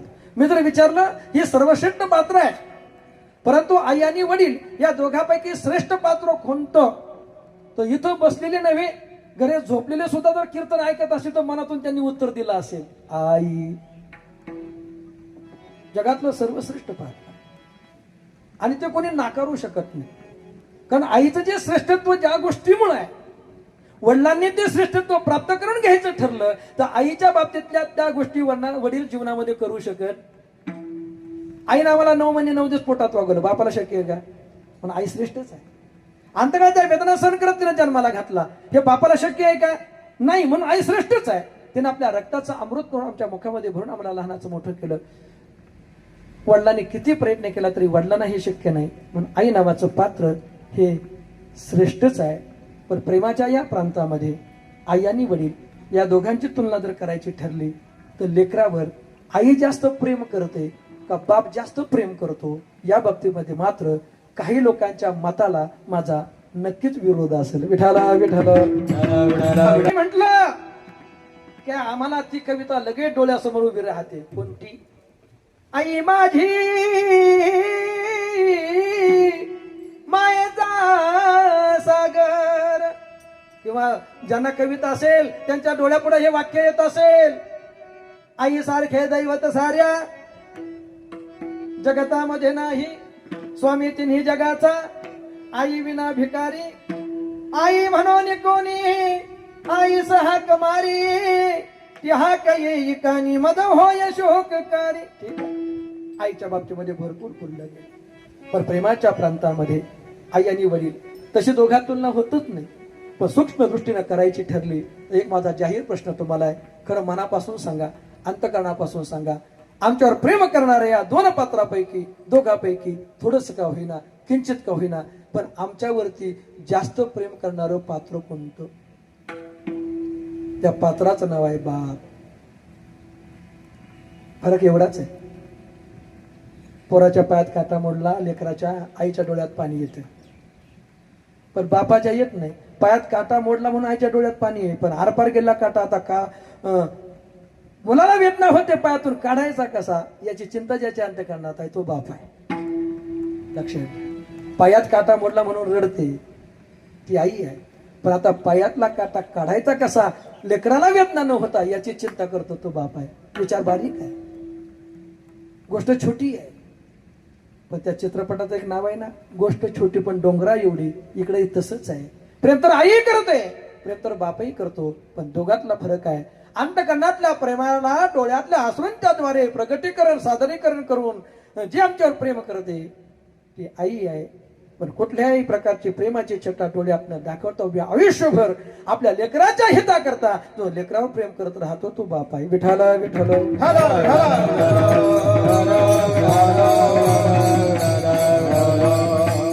मला त्या कविता पाठ नाहीत, अलंकारिक भाषेत बोलणं मला जमत नाही, पण एक वाक्य कुठंतरी ऐकलं, बाप म्हणजे काय, बाप म्हणजे जगण्याचं माप आहे. ज्याच्या डोळ्यात किती धाक असला तरी त्याची माया अमाप आहे, तो बाप आहे. ज्यानं प्रेमाचं सादरीकरण केलं नाही त्याला ते जमलंही नाही. आई प्रेम करतेच नाही असं नाही, पण आईच्या प्रेमात काही न्यूनता आहे. ती न्यूनता तुम्हाला बापाच्या प्रेमात दिसणार नाही. पोराने किती मोठी चूक केली तर त्या चुकीवर पांघरून घालणं हे जर आईचं प्रेम असेल तर केलेली चूक पुन्हा भविष्यामध्ये त्याची पुनरावृत्ती होऊ नये आणि ही चूक त्याच्या उत्कर्षाला प्रतिबंध ठरू नये म्हणून गचुंडीला पकडून कानफडात हाणणारा बाप ते कानफडात मारणं हे सुद्धा बापाचं प्रेमच आहे. हा फरक आहे, प्रेमाच्या रीतीमध्ये फरक आहे. आईनं पांघरून घातलं, आई चुकीवर पांघरून घालत आली आणि लेकरांची आयुष्य बर्बाद झाली हे तुम्हाला पाहायला मिळेल. पण बाप म्हणतो असं नाही झालं पाहिजे, ही कल्पना त्याच्या डोक्यात आहे आणि त्या गोष्टी करता जीवनभर पोराचं वैरत्व स्वीकारून पोराला धाका ठेवण्याचा प्रयत्न करतो. हे बापाचं प्रेम नाही तर काय आहे. विठाल विठाल. आईला दिली उपमा, तुळशी वृंदावनातली तुळस म्हणून आईला दिली उपमा, मंदिराचा कळस म्हणून आईला दिली उपमा, पाटेच गावी गाशी गोड गाणी म्हणून, आणि आईला दिली उपमा वाळवंटात प्यावासं थंडगार पाणी म्हणून. कोणाला ती वासराची गाय दिसली, कोणाला ती लंगड्याचा पाय दिसली, कोणाला ती दुधावरची. पण एक कवी सुंदर वर्णन करतो. तो म्हणतो, बाबा तू मंदिरावरचा कळस झाला नाहीस, बाबा तू ताळातल्या तुळशी वृंदावनातली तुळस झाला नाहीस, बाबा तू पाटेस गावी अशी गोड गाणी झाला नाहीस, आणि बाबा तो वाळवंटात प्यावं असं थंडगार पाणी झाला नाहीस, बाबा तू वासराची गाय झाला नाहीस, लंगड्याचा पाय झाला नाहीस, दुधावरची साय झाला नाहीस, पण बाबा खरं सांगू का तू माझ्या उज्ज्वल भविष्याकरता, माझ्या सुखाकरता, माझ्या आनंदाकरता बाबा तू यातलं काय काय झाला नाहीस. हा बाप आहे, हा बाप आहे.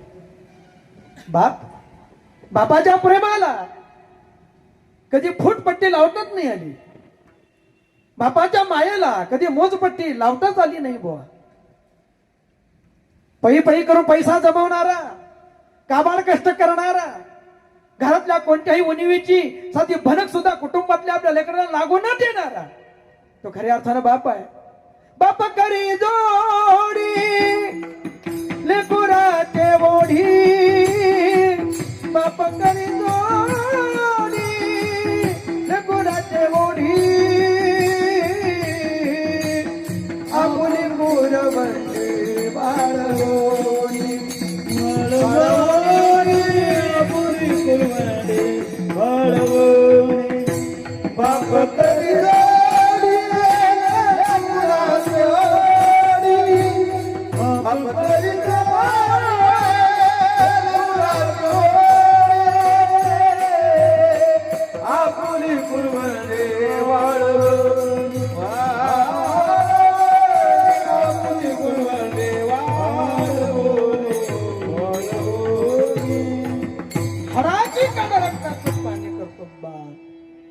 पै पै करून साम्राज्य उभं करतो बाप.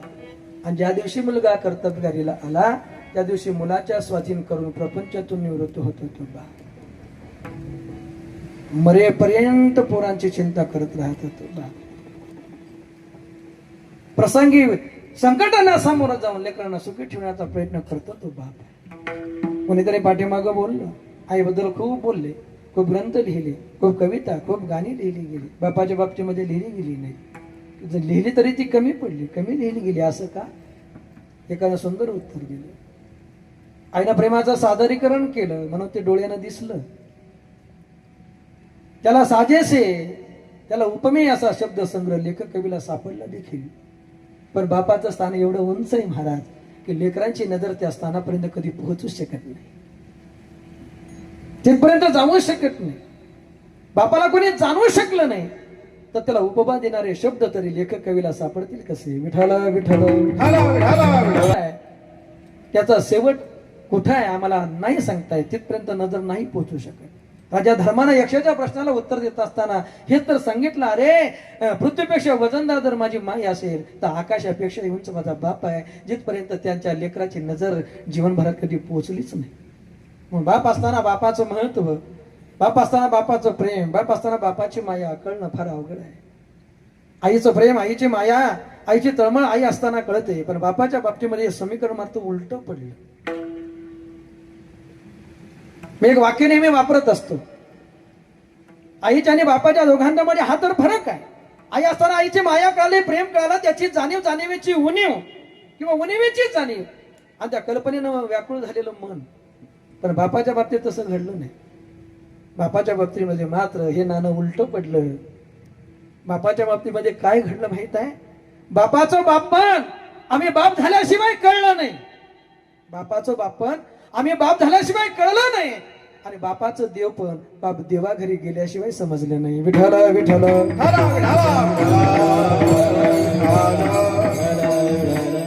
एक सुंदर लेख आला होता पा सोशल मीडियावर, व्हॉट्सअपला. सुंदर, अगदी छोटा आहे. लहान पोराला विचारा, तो लेखक म्हणतो तुझा बाप कसा आहे? तो बाप चांगला आहे का? कामावरून येताना चॉकलेट घेऊन येतो, आईस्क्रीम घेऊन येतो, कॅडबरी घेऊन येतो. बाप चांगला आहे माझा. आता पोरग शाळेत जायला लागलं, शाळेत जावं वाटत नाही, घरी खेळवतो, बाप धपाटा घालतो पाठीत, जबरदस्तीने शाळेत पाठवतो. आता त्याला विचारा बाप कसा आहे? तो म्हणतो मला वाटत होतं का बा चांगला आहे. तू काय खरं नाही राव, हाणतोय पण तो आणि थोडं नाही आणि त्याला धपाटा घालतोय पाठीत. हे बाप चांगला नाही माझा. हळूहळू ही कल्पना दृढ होत जाते. मग पोराच्या शिक्षणाकडे लक्ष, त्याच्या शाळेकडे लक्ष, त्याच्या अभ्यासाकडे लक्ष. मग एवढाच वेळ अभ्यास करायचा, एवढंच टीव्ही पाहायची, एवढं मोबाईल पाहायचा, काय करतो, कुठे गेलता, काय करतो, धाक धाक धाक धाक. असंच केलं पाहिजे, तसंच झालं पाहिजे, असंच झालं पाहिजे असा रागवणारा म्हणणारा बाप. आता त्याला विचारा, 10वी-12वीचं वर्ष असतं, बापाचं लक्ष असतं, अभ्यासाकडे अभ्यास करत नाही, बोलत राहतो बोलत राहतो, बाप सगळे हात उगारत राहतो. आता त्याला विचारा तुझा बाप, तो बाप हिरण्यकश्यप मेला आणि माझा बाप जन्माला आला. माझा बाप म्हणजे राक्षस नुसता, मनासारखं काही करून देत नाही. सगळ्या गोष्टी तिला असं वाटतं माझ्याच मनासारख्या झाल्या पाहिजे. बाप चांगला नाही माझा. शिकतो एखादा कोर्स, नोकरीला लागतो, लग्न होतं, बायको घरात येते, मुलं होतात. आता त्याला विचारा, ए तुझा बाप कसा आहे रे? म्हणतो अरे मला वाटत होतं माझा बाप वाईट आहे, पण माझा बाप चांगलाच आहे. चांगलाच आहे म्हणजे? तो म्हणतो मला 2 पोरं आहेत, नोकरी आहे, तरी एवढा पगार येऊन सुद्धा पैशाला पैसा लागत. अरे त्यावेळेला आम्ही 5 भावंड, काबाड कष्ट करायचा माझा बाप. पण सर्वसामान्यपणे ज्या ज्या गोष्टीची नितांत गरज आहे त्या गोष्टीची कधी त्याने कमी पडू दिली. बापानं हे सगळं कसं मॅनेज केलं असेल ही कल्पना येते डोक्यात आणि मग असं वाटतं नाही माझा बाप चांगलाच आहे. विठ्ठला विठ्ठल.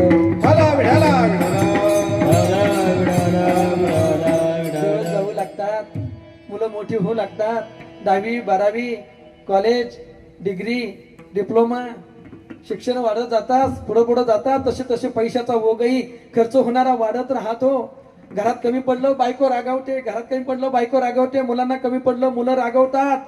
पण बापाला निमूटपणे सगळं सहन करावं लागतं. आता त्याला विचारा, अरे तुझा बाप? तो अरे माझा बाप चांगलाच होता, आई एवढं बोलायची, पण आमच्यासाठी आमचा बाप सहन करायचा. पण ज्यांच्यासाठी आपण हे सगळं करतो तीच मुलं फिरून माघारी बोलल्यानंतर बापाच्या अंतकरणाला किती वेदना होत असेल हे आता माझी पोरं बोलल्यानंतर मला कळतंय. काळाचा ओघ जात राहतो पुढं, पोरं बोलत राहतात, मनानं वागत राहतात, याचं काडी मात्र ऐकत नाहीत, स्वतःच्या मनानं करत राहतात, दोघांमध्ये मतभेद निर्माण होत राहतात. काळाच्या ओघात बाप मरून जातो आणि आता त्याला बाप गेल्यानंतर विचार वर्ष 2 वर्षानं, हे तुझा बाप कसा होता? आता त्याचं वाक्य ऐका, बाप नव्हता माझा, माझ्या जीवनामध्ये स्वतः संकटाचे चटके सहन करून माझ्या आयुष्यामध्ये जीवनामध्ये नंदनवर फुलवणारा तो देव होता त्यावेळेला. पण ज्यावेळेला तो देव होता हे कळतं त्याला तोच बाप मात्र देवाघरी निघून गेलेला असतो. हे गोष्ट बापाच्या बाबतीमध्ये चुकीची ठरली. बापाचं बापण कळण्याकरता आम्हाला बाप व्हावं लागलं आणि बापाचं देव पण कळण्याकरता बापाला देवाघरी जावं लागलं. विठाला विठाला बापाबद्दल बोलत गेलो तर कितीतरी बोलत जाईल. अलीकडं मुलं शाळे कॉलेजला जात असताना एकमेकाची बरोबरी करतात. त्याचा बाप त्याला गाडी घेऊन देऊ शकतो, माझा बाप मला का घेऊन देऊ शकत नाही. त्याचा बाप त्याला किमती कपडे घेऊन देऊ शकतो, माझा बाप मला का घेऊन देऊ शकत नाही. मग कंपॅरिझन सुरू होतं आणि मग त्या माध्यमातून घरी बोलणं, त्याचा बाप बघा ना कसा हाईट मध्ये फिरतो, त्याचे बूट, त्याचे कपडे. बाप म्हणतो अरे त्याचा बाप श्रीमंत आहे, मग तुम्ही का नाही श्रीमंत? इथून सुरुवात. तुम्ही का नाही घेऊन देऊ शकत? इथून सुरुवात. इकडे मुलांची गर्दी कमी असते वर्षश्राद्धाला, कारण वर्षश्राद्धाच्या कीर्तनाला जे ऐकायला पाहिजे ती असावीत जास्त माझ्या मते. पण ते इकडे नसतात. त्याला चूक, त्याची चूक त्यांची नाही, तुम्ही सुद्धा त्या त्याला जबाबदार आहात. कोणाचं वर्षश्राद्ध असेल, पोरग म्हणलं मी जातो, तुम्ही येऊ देणार आहे का इथं? तो नका येऊ, तो तुझा उद्योग, मी जाऊन आलो. कीर्तन ऐकायला पोरं पाहिजे, खरं पाहिजे, श्राद्धाची तर जरूर पाहिजे. त्याचं कारण सांगतो. इथं असतील काही मुलं जवळपासची आसपासची पाहुण्याला कान उघडे ठेवून ऐका. तुमच्या वडिलांनी आतापर्यंत तुमच्या इच्छेनुसार तुम्हाला जे जे दिलंय ना, जसं दिलंय ना, त्याच्यामध्ये समाधान मानायला शिका. का सांगू? कारण तीच गोष्ट, तीच वस्तू मिळवून देत असताना त्या बापानं त्याच्या किती सुखांची होळी जीवनामध्ये केली, कदाचित तुम्हाला ते ज्ञात नसेल.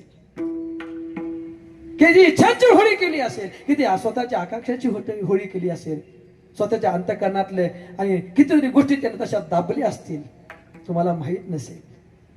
म्हणून नका बोलू हेच पाहिजे, तेच पाहिजे, असंच पाहिजे, तसंच पाहिजे. कारण ज्यावेळेला कळेल ना माझ्या इच्छा आकांक्षा पुरवण्याकरता बापानं जीवनातल्या किती इच्छांची होळी केली, त्याला पश्चातापा व्यतिरिक्त जीवनात दुसरं काही पडायचं नाही. विठाला विठाला. सोशल मीडियावरच आणि आलेली ती एक छोटीशी पोस्ट मी वाचली, खूप भावली मला.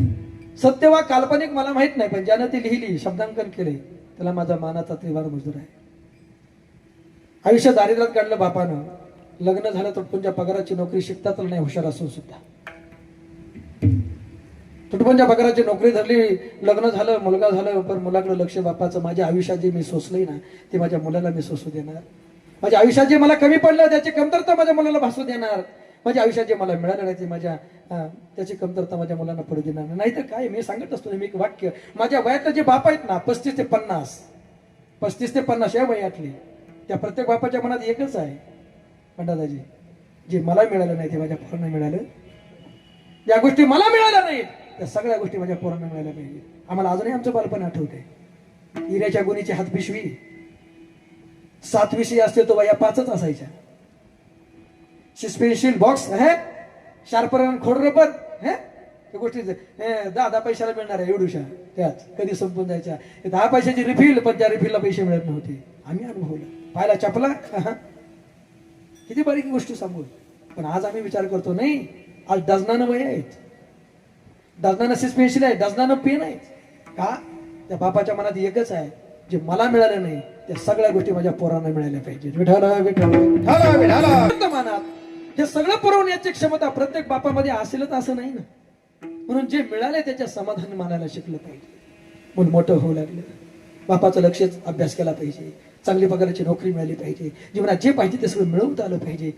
स्वतःच्या इच्छा आकांक्षाची होळी करत करत जीवन पुढं चाललंय. 10वी 12वी पोरग हुशार होतं, शिकतच गेलं. 11वी 12वी झाली, मेडिकल सल्ला ऍडमिशन घेतलं, पण परिस्थिती नव्हती हॉस्टेलला राहायची, खानावळीचं बिल भरायची, हॉस्टेलची फी भरायची, मग घरून अपडाऊन करायचं ठरलं.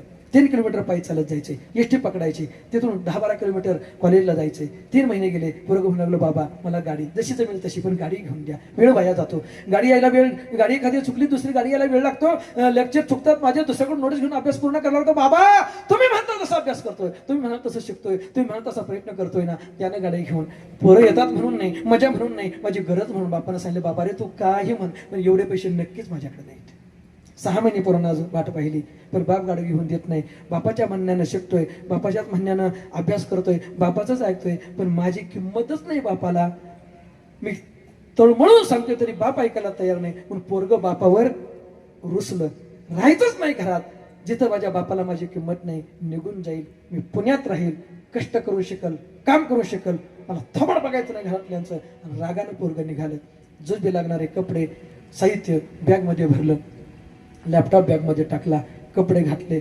आणि किमान काम मिळत नाही तोपर्यंत 15 दिवस, महिनाभर खर्चायला पैसे पाहिजे ना, तरी मित्राकडे राहिलो तरी मग पैसे पाहिजे, आणायचे कुठून, म्हणून बापाचंच पाकिट चोरलं, टाकलं बॅगेत. रागारागाने पायात बूट घातले, कोणाचे घातले पाहिजेत नाही, निघाला ताड ताड ताड चालत. किलोमीटर 1.5 किलोमीटर गेला असेल आणि त्याच्या पायाला काहीतरी टोचलं. म्हणलं बूट तर चांगले माझे, माझ्या बापानं 2,000चा घेऊन दिलाय 6 महिन्यापूर्वी, 2,500चा घेऊन दिलाय चांगला. पायाला टोचतंय काय म्हणून पायाकडे बघितलं, लक्षात आलं रागारागानं बूट माझा घालायचा तर बापाचाच घालून निघाला. आणि बापाच्या बुटाची टाळी तुटली, त्याला खालून चूक मारली, चुकीचं टोक हात आलंय, ते बोटाला टोचतंय. आणि मग त्याला 3 महिन्यापूर्वी आई बापाला बोलताना ते संभाषण आठवलं, हो बूट किती तुटलेत, घ्या ना नवीन, घालायसारखे सुद्धा राहिले नाही. आणि माझा बाप आईला म्हणत होता, नको रे, खर्च खूप मोठा आहे, त्याच्यात पोरगं गाडी घ्यायचं म्हणतंय, चांगलेत अजून अजून 4 महिने चालतील. विठाला विठाला बाप टाळीला चुका मारून 3 महिन्यापासून घालतोय, अजून 4 महिन्यात चालेल असं म्हणतोय. आणि मला नवे बूट विकत घेऊन देतोय. त्या बापावर रागून निघालो. बाबा म्हणले होते पोराला गाडी घ्यायची, पैसे वाचवले पाहिजेत, देईल ना घेऊन बाप, खरंच बापाकडे पैसे नसतील. त्या बापावर रागून निघालो. वाईट वाटतंय पण अजून मन मानायला तयार नाही. गाडी यायला वेळ आहे. स्टॉपवरती बसला आणि बघू म्हणला पाकिटात पैसे तरी किती आहेत, महिनाभर तरी पुरले पाहिजेत. म्हणून पाकिट काढलं. 100च्या 2-3 नोटा, 50च्या 2-3 नोटा, 10च्या 5-7 नोटा सगळे मोजले त्याने. 450 ते 500 रुपये भरले. महिना कसा निघणार एवढ्यात. मला वाटलं होतं म्हणूनच घराच्या बाहेर पडला. 5-6 हजार खिशात टाकून चालतोय. बापाच्या पाकिटात 2-4 हजार तरी असतील.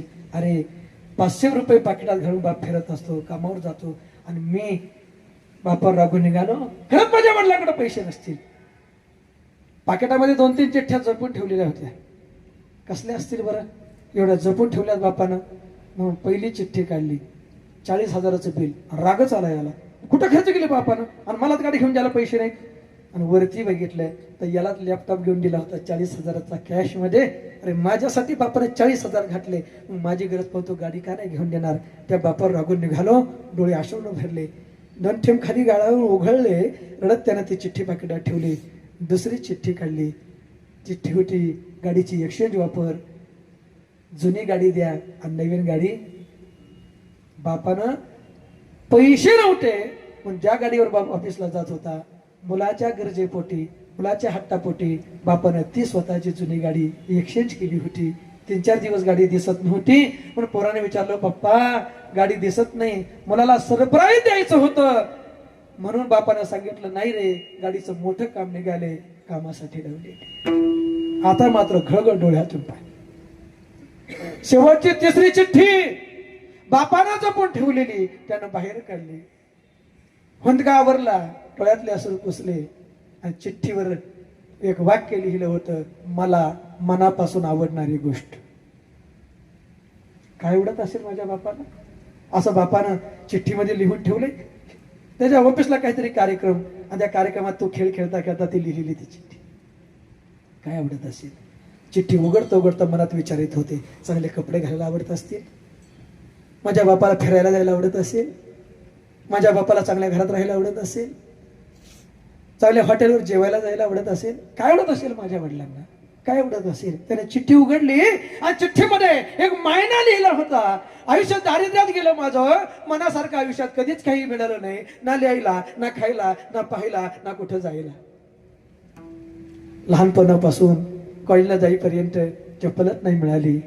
कॉलेजला गेलो ते सुद्धा पायामध्ये स्लीपरच होती. माझ्या मनासारखी चप्पल बूट कधीच विकत घेऊन घालायला मिळाला नाही. पण असं वाटतं कधीतरी, आजही परिस्थिती तशीच आहे, पण वाटतं कधी कधी मनासारखा बूट विकत घ्यावा, तो पायात घालावा आणि बाबा तो बूट पायामध्ये घालून ऑफिसला जावं. मनापासून आवडतं कधीतरी मनासारखा बूट घालायला. आता मात्र हुंबरा गाठवला. जो बाप 3 महिन्यापासून माझ्या करता तुटलेले बूट घालतोय, मला मनासारखे नवीन बूट घालून विकत घेऊन देतोय, त्या बापाला आवडतंय मनापासून काय? फक्त चांगला किमती बूट, मनासारखा बूट पायात घालून ऑफिसला जायला आवडतंय. पण बाप माझ्यासाठी फक्त तुटलेले बूट 3 महिन्यापासून घालतोय. माझ्यासाठी तो मनासारखा बूट विकत घेत नाही, माझ्यासाठीच ना. आणि त्या बापावर रागून निघालोय. त्या बापानं माझ्यासाठी स्वतःची जुनी गाडी एक्सचेंज केली, त्या बापावर रागून निघालोय. जो बाप माझी गरज म्हणून 40,000चा लॅपटॉप मला एका पायावर कॅश मध्ये घेऊन देतो, त्या बापावर रागून निघालोय. त्या बापाचं आयुष्य माझ्या घरच्या पुरवण्यात गेलं, त्या बापावर रागून निघालो मी. आता मात्र राहावे ना, चिठ्ठी पाकिटात टाकली आणि धावतच पळतच निघाला घरी. बाप घरात दिसला नाही. आई बाबा कुठे गेले ग? हे कुठे गेलेत मलाही माहित नाही, पण बराच दिवस झालं घरात दिसतच नाहीत. आणि म्हणून त्यांनी ती गाडीच्या डिलिव्हरीची डेट त्या चिठ्ठीवरती पाहिली, तर गाडीच्या डिलिव्हरीची डेट त्या दिवसाची. धावतच निघाला, अश्रू अनावर झाले. गाडी पकडली, धावतच अगदी ज्या शोरूमची चिठ्ठी होती त्या शोरूम मध्ये डाऊन पेमेंट थोडंसं केलेलं, जुनी गाडी दिलेली, नवीन गाडीची चावी बाप ताब्यात घेत होता. कागदपत्रांची सगळी प्रोसिजर पूर्ण झालेली, सह्या झालेल्या. बापाच्या चेहऱ्यावर आनंद ओसंडून नव्हता, चेहऱ्यावर आनंद मावत नव्हता. उद्या मी ऑफिसला कसं जाणार, मला गाडी नाही याची चिंता त्याच्या अंतःकरणात नाही. पण माझ्या मुलाला मी सरप्राईज देणार आहे, त्याच्यासाठी घेतलेली नवीन गाडी दारात उभी बघितल्यावर माझ्या पोराला किती आनंद होईल या कल्पनेनं त्याच्या चेहऱ्यावर आनंद ओसंडून नव्हता. पोरानं बघितलं, नव्या गाडीची चावी बाप हातात घेतोय, चेहऱ्याचा आनंद, आभाळा एवढा आनंद चेहऱ्यावर ओसंडून वाहत मुरगत धावतच आले. आल्या आल्या हातातली चावी हिसकावून घेतली, बापाच्या काउंटरवर फेकून दिली, गळाला मिठी मारली आणि पूर्ण हंबरडा फोडला. बाबा बाबा गाडी नको मला. ए वेड्या, मला कळलं रे, थोडासा उशीरच झाला बघ, कळलं मला, माझ्यापेक्षा गाडीची गरज तुला जास्त आहे. मग बाबा मला खोटं का सांगितलं? जुनी गाडी एक्सचेंज केली तुम्ही, नवीन गाडी माझ्यासाठी घेतली, पण उद्या ऑफिसला कसं जाणार आहे, कसं जाईल मी? पण तुझं शिक्षण व्यवस्थित पूर्ण होणं गरजेचं आहे, तुला कुठे कमी राहू नये. कसाही जाईल मी, मित्राच्या गाडीवर जाईल. नाही बाबा, ती गाडी घ्या परत, चावी देऊन टाका, भरलेले पैसे परत घ्या माघारी, जेवढे असतील तेवढे, आणि चला माझ्या बरोबर. आताच्या आता हे वेड्या असं काय करतो? अरे तुझी राहू द्या, करत ज्यावेळेला पैसे येतील त्यावेळेला गाडी घेऊन द्या. बाबा तुमची शपथ, जोपर्यंत तुम्ही मला स्वतःहून गाडी घेऊन देत नाही तोपर्यंत गाडीसाठी हट्ट नाही करणार. चला माझ्या बरोबर, घ्या ते पैसे माघारी, जेवढे भरले असतील तेवढे. चला आता जाते, चला माझ्या बरोबर, चला चला माझ्या बरोबर. हे वेड्या, अरे पण जायचं कुठं? बाबा चला आताच्या आता माझ्यावर चला, चप्पलच्या दुकानात. आणि तुम्हाला जी गोष्ट मनापासून आवडते, आज तुमच्या मनपसंतीचा बूट तुम्ही विकत घ्यायचा आहे, आणि बाबा तो पायात घालून उद्या तुम्ही बाबा मध्ये ऑफिसला जायचंय. चला आताच्या बाप उभ्या आयुष्यभर मुलाच्या इच्छा आकांक्षा पूर्ण करत असताना, मुलांना आनंदी पाहत असताना, तो बाप त्याच्या जीवनामध्ये किती इच्छा आकांक्षाची होळी करत असेल. कदाचित आम्हाला त्या गोष्टीचं ज्ञान नाही. म्हणून तुम्हाला जेवढं मिळाले, ज्या वेळेला जे मिळाले त्याच्यामध्ये समाधान मानायला शिका. कारण तीच एक गोष्ट मिळवून देत असताना त्या बापानं त्याच्या किती सुखाची इच्छांची होळी केली आम्हालाही माहित नाही. हा बाप आहे, ह्या बापाच्या प्रेमाला, ह्या बापाच्या मायेला कोणती फुटपट्टी लावून तुम्ही ती मोजणार आहात? या बापाचं प्रेम कुठल्या तराजूत त्याचं मापन तुम्ही करणार आहात? ज्याची माया अमाप आहे, खऱ्या अर्थानं तो बाप आहे. बाप हा बापच आहे. एक वाक्य वापरतो मी, कधी कधी हे वाक्य बोललं जातं, बापाची कमतरता आई भरून काढू शकते, पण आईची कमतरता भरून काढणारा बाप अजून जगाच्या पाठीवर जन्माला आला नाही. आई ही आईच असते. तो शब्द खोडत असताना, तो शब्द काटत असताना मी जरूर एक वाक्य बोलेल, नक्कीच नक्कीच आईची कमतरता बाप भरून काढू शकत नसेल, पण जशी आईच ही आईच असते ना, तसा बाप हा सुद्धा बापाच असतो. त्या बापाची कमतरता भरून काढणारं पात्र सुद्धा विधात्यानं अजून जगाच्या पाठीवर जन्माला नाही. बस मृत्यू प्रत्येकाला येणार आहे, मरण प्रत्येकाला येणार आहे. प्रत्येक जण आपल्या आयुष्यातून आपल्या अगोदर जाणार आहे, आपण जाणार आहोत. जाणारे आपल्याला सोडून गेले, आपण कोणाला तरी सोडून जाणार आहोत. कोणाचा तरी वियोग आम्ही सहन केलाय, आमचा वियोग कोणाला तरी सहन करावा लागणार आहे. पण जाणाऱ्यांच्या यादीमध्ये असं हे बाप नावाचं पात्र आहे, जो असेपर्यंत त्याचं महत्व किती लोकांना कळालं मला माहित नाही, पण तो गेल्यानंतर मात्र त्याची उणीव नक्कीच लेकरांना भासत राहते. एक वाक्य वापरतो आणि सगळी भजनं घ्यायची, मधलं भजन घेतो. म्हातारा बाप घरामध्ये नुसतं झोपून असू द्यात, पण घराला एक प्रकारचं वजन आणि एक प्रकारचं जे घरपण असतं, तोच बाप गेल्यानंतर किती मोठा फोटो घरात लावा, त्या घराचं वजन आणि त्या घराचं घरपण त्या बापाच्या पायाबरोबर आणि निघून गेलेलं असतं. खऱ्या अर्थानं हा बाप असतो. आपांना जावं लागलं, प्रारब्धानं ठरवून दिला मृत्यू त्यांच्या जीवनामध्ये त्यावेळेला त्यांना प्राप्त झाला. त्याचं कारण प्रारब्ध क्रियमान संचिताचा भोग, भोगिल्याची भोग तो न सुटी, ज्या दैशी कल्पना त्या तैशी भावना, अंत्यजे वासना जडून ठेली. विठोबा रखुमाई लोबा रखुमाई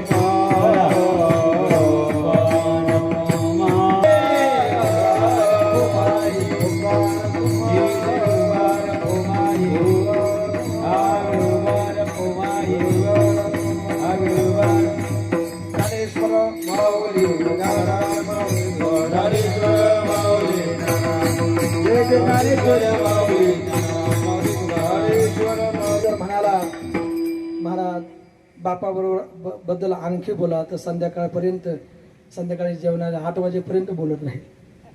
गप्पात मारायच्या म्हणल्या बोलायला लागते काय. बाप नावाचं व्यक्तिमत्व जेवढं विशाल आहे, तेवढं बोलाल तेवढं ते कमी पडणार आहे. या घरातून एक पिता, मी आमच्या भगिनीचं लग्न झाल्यापासून या घराच्या अतिशय जवळून सगळ्या घटना घडलेल्या त्याचा मी साक्षीदार आहे. परंतु आपल्या जीवनातली सर्व जबाबदारी आपण पूर्ण करून ठेवली.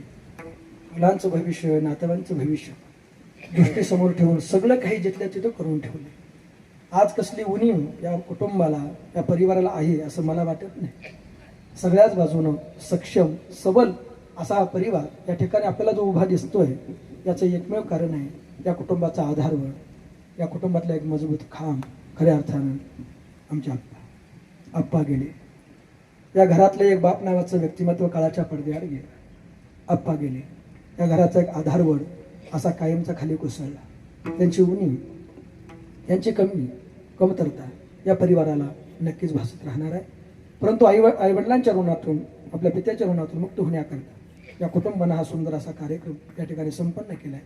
गायकवाड परिवाराला मी शतशः धन्यवाद देतो.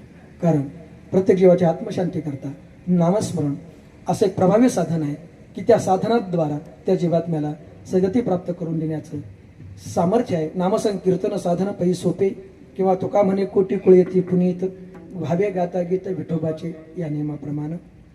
अगदी आमचे तिन्ही भाचे असतील सर्वांचा नामोल्लेख करून मी या ठिकाणी आपला वेळ घेऊ इच्छित नाही. मी 6 जणांना धन्यवाद देतो. अजूनही त्यांची धावपळ सुरू आहे. आमचे दोन्ही दाजी बसलेत बघा पुढं, एक या कोपऱ्यात बसले, एक तिथे बसले. पोरांची धावपळ चालू आहे. आले लोकांना सावलीमध्ये बसवणं, कुठे काही कमी पडते ते पाहणं. मी नुसता घेताना अगदी हे जे नियोजन आहे हे बारकावे, हे स्वतःहून अगदी त्यांचे सकाळपासूनचे धावपळ. सकाळी मी म्हणलं पोरांना आल्यावर फक्त काय नाही नाश्ता करून फक्त चहा करा, ते चहाबरोबर बिस्किट घेऊन आले. मी त्यांना बिस्किट नव्हते आणायला सांगितलं. पाठीमागे त्यांची तळमळ, ते नियोजन कौशल्य, मी तिघांनी धन्यवाद देतो. आमच्या तिन्ही भाच्या त्यांनाही धन्यवाद देतो. सुंदर असा छोटेखानी कार्यक्रम या परिवारानं आयोजित केला. हा कार्यक्रम करण्याची बुद्धी, सद्बुद्धी तुम्हाला निर्माण झाली, यातच सर्व काही आलं. आप्पांना आपल्यातून जाऊन आज 1 वर्ष पूर्ण होते. त्यांच्या जाण्याने या परिवाराला दुःख होणं साहजिक आहे. या दुःखातून बाहेर पडण्याची शक्ती, बुद्धी, सामर्थ्य भगवान परमात्म्याने या परिवार